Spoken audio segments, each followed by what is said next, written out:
Hello friends, स्वागत है आपका हमारे न्यू वीडियो सेशन में। इस वीडियो सेशन में फ्रेंड्स हम बात करेंगे कि आप अपने किसी एग्जिस्टिंग बिजनेस को कैसे प्रमोट कर सकते हो, ऑनलाइन कैसे प्रमोट कर सकते हो। अगर आपको कुछ नॉलेज हैं, आपकी स्किल्स हैं, उस नॉलेज और स्किल्स के हिसाब से आप ऑनलाइन कैसे अर्न कर सकते हैं, ये सब चीज़ें इन वीडियो सेशन में हम जानेंगे। सो फर्स्ट ऑफ ऑल हम आज के इस वीडियो में जो ऑनलाइन बिजनेस का ई कॉमर्स मॉडल है उसकी जो सप्लाई चेन है कैसे वो वर्क करती है, कैसे जो एक प्रोडक्ट है मैन्युफैक्चरर से एंड यूज़र तक पहुंचता है, उसके बीच में क्या क्या वे आउट हैं, क्या बिजनेस अपॉर्चुनिटी आपके लिए हो सकती हैं आपकी नॉलेज के हिसाब से, आपकी स्किल्स के हिसाब से, या आपके किसी करंट रनिंग बिजनेस के हिसाब से, आपके बजट के हिसाब से आपके लिए क्या बिजनेस अपॉर्चुनिटी बेस्ट है, कैसे आप उसमें वर्क कर सकते हैं। ये सब चीज़ें आज की इस वीडियो में हम जानेंगे। तो सबसे पहले हम जान लेते हैं कि जो ऑनलाइन बिजनेस का ई कॉमर्स मॉडल है वो किस किस तरीके से काम करता है। तो जो सबसे पहले हम स्टार्ट करते हैं मैन्युफैक्चरर से। जो मैन्युफैक्चरर है या इंपोर्टर है वो अपने सामान को ऑनलाइन कैसे प्रमोट करता है, कैसे वो सेल करता है, सबसे पहले ये जानते हैं। तो यहाँ पर ये जानने से पहले आप ये समझ लीजिए कि जो ऑनलाइन ई कॉमर्स का जो बिजनेस मॉडल है उसमें टू मेजर पार्ट्स हैं। एक है B2B और सेकंड है B2C। B2B में है बिजनेस टू बिजनेस, यानी कि एक बिजनेस ओनर दूसरे बिजनेस ओनर को प्रोडक्ट की सप्लाई देगा, माल की सप्लाई देगा। तो वो जो मार्केट प्लेस है वो कौन सा होगा, B2B। तो B2B में इंडिया के अंदर जो पॉपुलर ई कॉमर्स मॉडल हैं, ई कॉमर्स मार्केट प्लेस हैं, वो कौन कौन से हैं। तो यहाँ पर अगर पॉपुलर मार्केट प्लेस की बात करें, इंडिया मार्ट है, ट्रेड इंडिया है, एक्सपोर्टर इंडिया है। जो मैन्युफैक्चरर है, इंपोर्टर है, वो अपने प्रोडक्ट की प्रमोशन कहाँ पर करता है, इंडिया मार्ट पे, ट्रेड इंडिया पे या फिर एक्सपोर्टर इंडिया पे। जो रिटेलर है, होलसेलर है, वो वहाँ से परचेज करता है, यानी कि जो मैन्युफैक्चरर या इंपोर्टर के सामान को वहाँ से बाय करता है। तो सेकंड ऑप्शन जो आ जाता है, अब जो प्रोडक्ट है वो B2B मॉडल के थ्रू एक दूसरे बिजनेस ओनर के पास आ गया, अब वो उसको रिटेल में सेल करेगा। तो रिटेल में सेल करने के लिए ऑनलाइन मार्केट प्लेस में कौन सा मॉडल है, कौन सा मार्केट प्लेस अवेलेबल है, ये आप सभी को आपकी नॉलेज में भी हैं और आप इनको यूज़ भी करते हैं। तो जो B2C में business to customer market place है वो सबसे जो पॉपुलर है अमेजोन है, सेकंड स्नैपडील है, फ्लिपकार्ट है, मंत्रा है, पेटीएम है। ऐसे और बहुत सारे ई कॉमर्स मॉडल हैं जो B2C के लिए यूज़ होते हैं। तो यहाँ पर अगर आपने प्रोडक्ट को सेल करना है, यानी कि रिटेलर ने, सेलर ने प्रोडक्ट को ऑनलाइन सेल करना है, तो वो B2C मार्केट प्लेस का भी सहारा ले सकता है या फिर वो अपनी खुद की वेबसाइट बनाकर भी उस अपने प्रोडक्ट को सेल कर सकता है। तो ये भी आपके लिए एक बिजनेस अपॉर्चुनिटी हो सकती है कि आप एक रिटेलर बनकर प्रोडक्ट को यहाँ पर सेल कर सकते हैं किसी मार्केट प्लेस के ऊपर, अमेजन के ऊपर, स्नैपडील, फ्लिपकार्ट, इन सभी के ऊपर आप सेल कर सकते हैं, या आप अपनी खुद की वेबसाइट बनाकर भी प्रोडक्ट को सेल कर सकते हैं। सो नेक्स्ट जो बिजनेस मॉडल का इसकी चेन है उसमें आता है प्रमोटर। अब प्रमोटर का क्या रोल रहता है, प्रमोटर कैसे प्रोडक्ट को प्रमोट करता है, कैसे सेल करता है।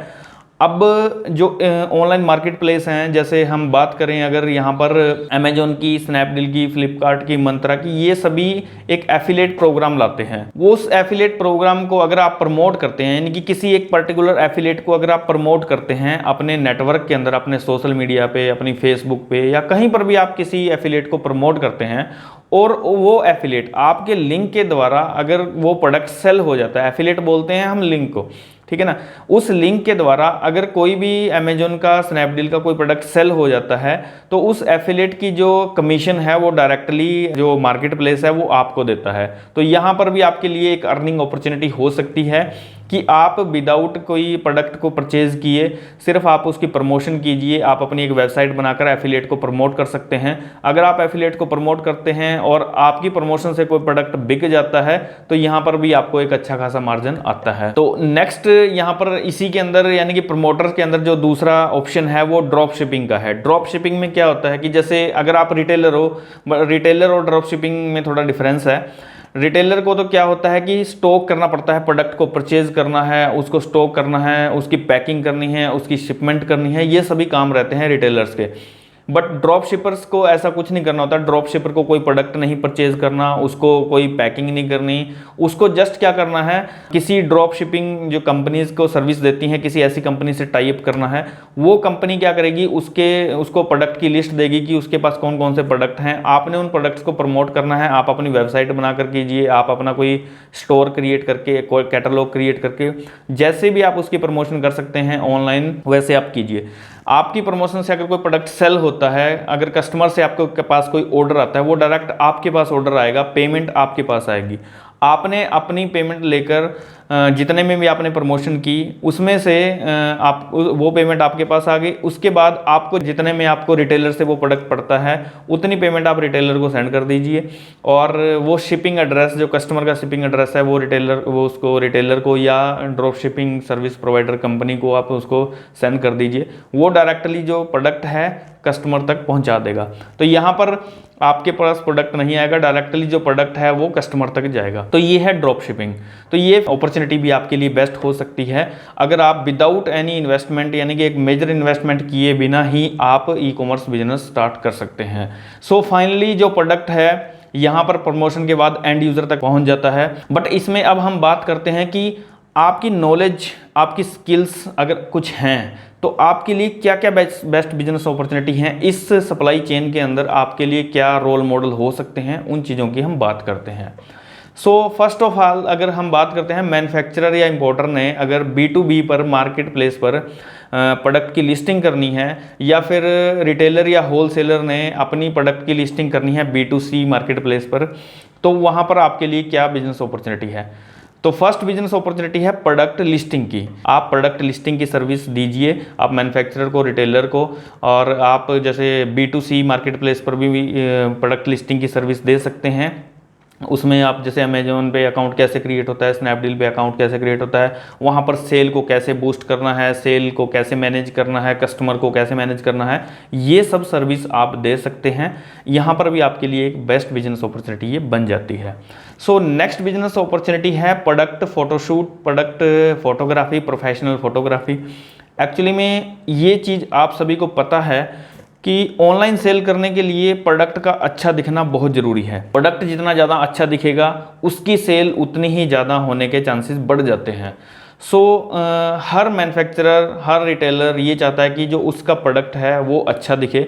उसके लिए वो प्रोफेशनल फोटोग्राफर्स को हायर करते हैं, प्रोफेशनल फोटोग्राफी कराते हैं, फ़ोटोशूट कराते हैं, स्टोर का फ़ोटोशूट कराते हैं, प्रोडक्ट का फ़ोटोशूट कराते हैं। तो यहाँ अगर आप फोटोग्राफ़र हैं तो ये फैसिलिटी आप उसको दे सकते हैं प्रोडक्ट फोटोग्राफी की। तो ये बेस्ट बिजनेस अपॉर्चुनिटी भी आपके लिए हो सकती है अगर आप फोटोग्राफ़र हैं। सो नेक्स्ट बिजनेस अपॉर्चुनिटी है website designing, website development, designing and development की, ग्राफिक डिज़ाइनिंग की। तो ये बिजनेस अपॉर्चुनिटी भी आपके लिए हो सकती है अगर आप मैन्युफैक्चरर को, इंपोर्टर को, यहाँ पर रिटेलर को, एफिलिएट मार्केटिंग के लिए, ड्रॉप शिपिंग के लिए, सभी को एक वेबसाइट की ज़रूरत होती है। तो यहाँ पर जितने भी इस सप्लाई चेन के अंदर जितने भी रोल्स हैं उन सभी को एक वेबसाइट की ज़रूरत होती है। तो आप वेबसाइट डिज़ाइनिंग की फैसिलिटी यहाँ पर दे सकते हैं, ई कॉमर्स वेबसाइट डेवलपमेंट की फैसिलिटी दे सकते हैं। तो ये सब चीज़ें फैसिलिटी देकर भी आप यहाँ से अच्छे खासी अर्निंग कर सकते हैं। नेक्स्ट आता है डिज़ाइनिंग की। देखो ग्राफिक डिज़ाइनिंग और वेब डिज़ाइनिंग में डिफरेंस है। ग्राफिक्स में क्या होता है, ग्राफिक्स में अगर किसी को कोई प्रोडक्ट को प्रमोट करना है, सोशल मीडिया पे प्रमोट करना है, यहाँ प्रमोटर को भी ज़रूरत होती है ग्राफिक्स की। तो आप उसको एक अच्छा बैनर बनाकर दीजिए, आप एक अच्छी पोस्ट अगर बनाकर देंगे फेसबुक पर प्रमोट करने के लिए, इंस्टाग्राम पर प्रमोट करने के लिए, तो वहाँ पर भी आप अच्छा खासा चार्ज कर सकते हो। व्हाट्सएप पर प्रमोट करने के लिए पोस्ट की ज़रूरत होती है, प्रोडक्ट का कैटलॉग बनाने के लिए ग्राफिक डिज़ाइनर की ज़रूरत होती है, तो विजिटिंग कार्ड बनाने के लिए ग्राफिक डिज़ाइनर की ज़रूरत होती है। तो ये ग्राफिक डिज़ाइनिंग की फैसिलिटी भी आप इस ई कॉमर्स मॉडल के अंदर प्रोवाइड कर सकते हैं। तो ये भी बिजनेस अपॉर्चुनिटी आपके लिए बेस्ट हो सकती है। सो नेक्स्ट जो बिजनेस अपॉर्चुनिटी है वो है वीडियो एडिटर, वीडियो मेकर। सो आज का जो ट्रेंड है, हम सभी को पता है वीडियो का ट्रेंड है। वीडियो की प्रमोशन सबसे ज़्यादा बेस्ट है और सबसे ज़्यादा लाइक भी लोग वीडियो को ही करते हैं। अगर किसी को कोई नॉलेज चाहिए, कुछ जानना है, या फिर किसी चीज़ के बारे में कोई इन्फॉर्मेशन चाहिए, वो वीडियो को ही सर्च करता है। सो वीडियो एडिटर या वीडियो मेकर बनकर भी आप सभी इस सप्लाई चेन के अंदर सभी को फैसिलिटी प्रोवाइड कर सकते हैं। मैन्युफैक्चरर को उसके प्रोडक्ट की वीडियो बनाकर आप दे सकते हैं, एनिमेशन वीडियो का काम आप कर सकते हैं। आप कस्टमर को उसकी वेबसाइट के लिए, उसके प्रोडक्ट की प्रमोशन के लिए आप उसको वीडियो बनाकर दे सकते हैं, उसके प्रोडक्ट की वीडियो बनाकर दे सकते हैं। प्रमोटर को भी इसकी बहुत ज़्यादा ज़रूरत रहती है, एफिलिएट्स के प्रमोशन करने के लिए, या फिर ड्रॉप शिपर को भी ज़रूरत रहती है वीडियोज़ की प्रोडक्ट की प्रमोशन करने के लिए। So video editor and video maker की फैसिलिटी आप प्रोवाइड कर सकते हैं। ये भी बिजनेस अपॉर्चुनिटी इस ई कॉमर्स मॉडल के अंदर आपके लिए हो सकती है। सो नेक्स्ट आता है यहाँ पर SEO एंड SMO। अगर देखो एक्चुअली में क्या है, अगर किसी ने अपनी कोई वेबसाइट बनाई है, सिर्फ वेबसाइट बनाने से कुछ नहीं होता, उसके बाद उसकी प्रमोशन की ज़रूरत पड़ती है। सो प्रमोशन के लिए आप उसको SEO की फैसिलिटी दे सकते हैं अपने कस्टमर्स को। SMO सोशल मीडिया ऑप्टिमाइजेशन की फैसिलिटीज़ आप दे सकते हैं सोशल मीडिया पे उसको, उसके कैटलॉग्स की प्रमोशन के लिए, उसके प्रोडक्ट की प्रमोशन के लिए, ये सभी फैसिलिटीज़ आप दे सकते हैं। तो यहाँ से भी एक आप अच्छी खासी अर्निंग कर सकते हैं। सो नेक्स्ट बिजनेस अपॉर्चुनिटी जो है वो है पैकिंग मटेरियल एंड पैकेजिंग की। सो देखो, जो मैन्युफैक्चरर है, इंपोर्टर है, रिटेलर है, सभी को अगर ऑनलाइन प्रोडक्ट को भेजना है तो उसको पैकिंग की ज़रूरत होगी, पैकिंग मटेरियल की ज़रूरत होगी। पैकिंग समटाइम क्या होते हैं, कंपनीज सीधा कॉन्ट्रैक्ट कर लेती हैं पैकिंग प्रोवाइडिंग कंपनीज से। सो वहाँ पर भी आपके लिए एक बिजनेस अपॉर्चुनिटी हो सकती है कि आप पैकिंग की सर्विस दीजिए, पैकिंग की कंपनी बनाकर आप यहाँ पर सर्विस दे सकते हैं, या पैकिंग का मटेरियल आप प्रोवाइड करा सकते हैं। सो ये भी आपके लिए एक बेस्ट बिजनेस अपॉर्चुनिटी हो सकती है ई कॉमर्स मॉडल के अंदर। सो नेक्स्ट अगर हम बात करते हैं कंटेंट राइटर, ब्लॉग राइटर, ये भी एक बिजनेस अपॉर्चुनिटी है। अगर किसी को प्रोडक्ट को प्रमोट करना है, ऑनलाइन प्रमोट करना है, इसमें भी आप उसको फैसिलिटीज़ प्रोवाइड कर सकते हैं। उसको कंटेंट बनाने के लिए, कंटेंट बनाने में हेल्प कर सकते हैं मैन्युफैक्चरर को, इंपोर्टर को, रिटेलर्स को, वेबसाइट डिज़ाइनर्स को। सो ये सभी बेस्ट बिजनेस अपॉर्चुनिटी आपके लिए यहाँ पर हो सकती हैं।